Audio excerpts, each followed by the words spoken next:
Good evening. My name is Heath Rath, and I'm a graduate research assistant for the Kansas State University Center on Aging. And it's my privilege to introduce Dr. Gayle Doll.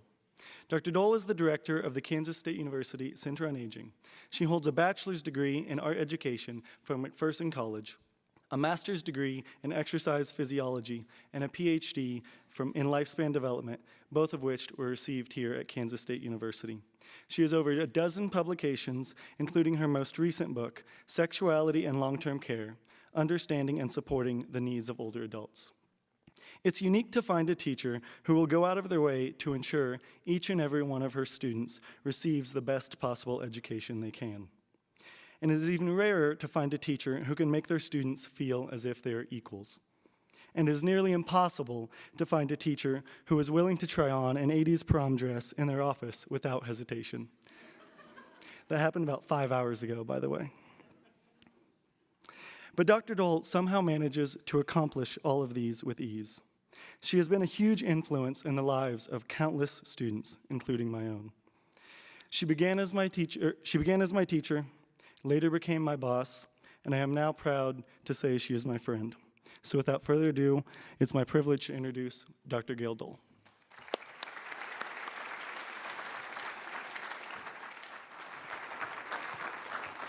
Thank you, Heath. A few weeks ago, I got some bad news from DCE, the Division of Continuing Education. They told me that students aren't really interested in taking gerontology courses because they equate aging with death and dying. Well, that wasn't any surprise to me because across the nation, gerontology programs are struggling. But we aren't so much, and I think that we can credit it to our teaching style. And that's what I'm here to tell you about tonight. I started my career as an elementary art teacher. And elementary art is probably about the most experiential style of learning that you can possibly have. I never lectured, and I seldom spoke for more than 5 minutes at a time because we learned by doing, because experience is the best teacher. I came here to K-State in the late 90s, and I had a GTA position teaching the Intro to Gerontology class. It was a lecture course. At the end of the semester, I evaluated the course. The students evaluated the course. I said, this just isn't working. Let's go back to my art teaching days and try some experiential learning. So we incorporated in some aging simulations. We had things like older adult interviews, service learning projects. We did all kinds of things with having older adults come in and share their experiences.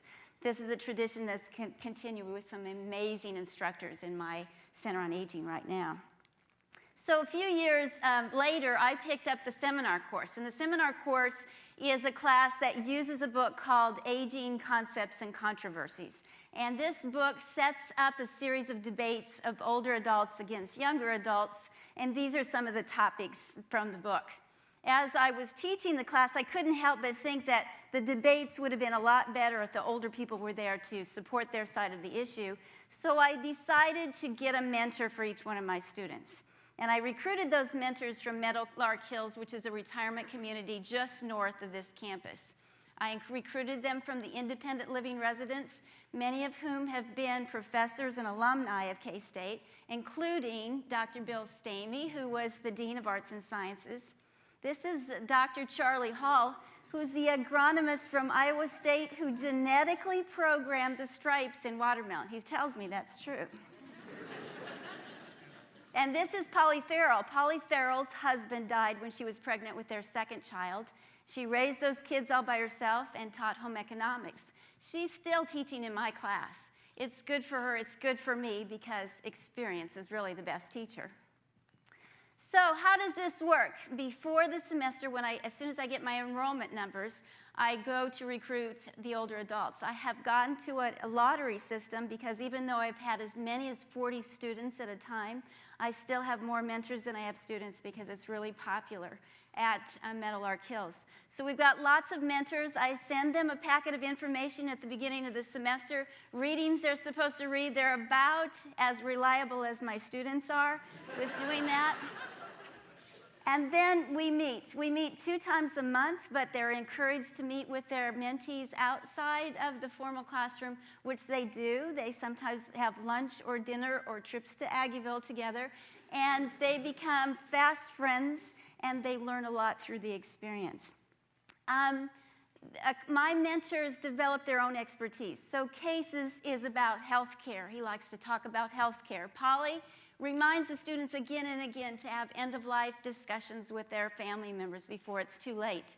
And for Bob, it was financial literacy. He really wants the students to have enough gall or manage to be smart enough to save money early on so that they can have the kind of retirement that he had.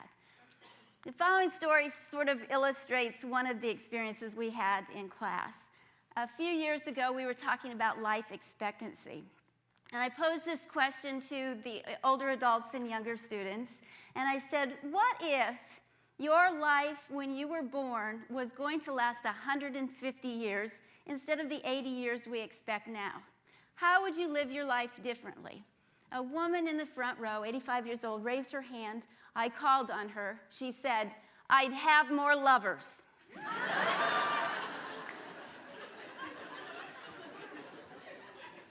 Well, after a moment of stunned silence, we did just what you guys did. We laughed, we cheered for her, and there was nothing we couldn't talk about that semester.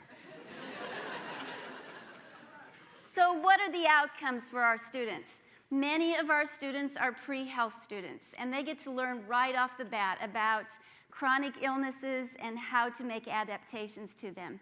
They get to take the didactic training that we give them in the classroom, and they make it real because they have real relationships. For many of them, they learn that older adults are just like younger adults, only sometimes funnier and lots smarter, or not so smart as well. For our older adults, I've had a 96-year-old who took notes in class. They're lifelong learners, so they're learning as much as the students are. But they're also getting relationships that are supportive when they're losing spouses and losing friends rapidly. So there's lots and lots of benefits for both sides. I could get really passionate and going on and on and on about that. But this is for you guys. You're all saying, well, you've got older people. I couldn't apply this to my classroom. I really think that many of you could. For instance, take the 20th century humanities, the arts, music, or 20th century history. You can use my population. They're eager to learn, they're anxious to share, and they're great with students. But you could also go to other populations. Imagine having architects in your class twice a month, sitting with students, learning with students, and sharing their experiences. You can also use some of the other populations that you see on the screen behind me. So, to wrap it all up, DCE's news wasn't all bad. They told me that while younger students weren't really interested in gerontology, the older, middle-aged students was really eager to learn about it because of the second career opportunities. So my goal, my 2025 goal, would be that we recruit more of these students, not only for the revenue that it would bring, but to also add value to the undergraduate education, because experience is the best teacher. Thank you.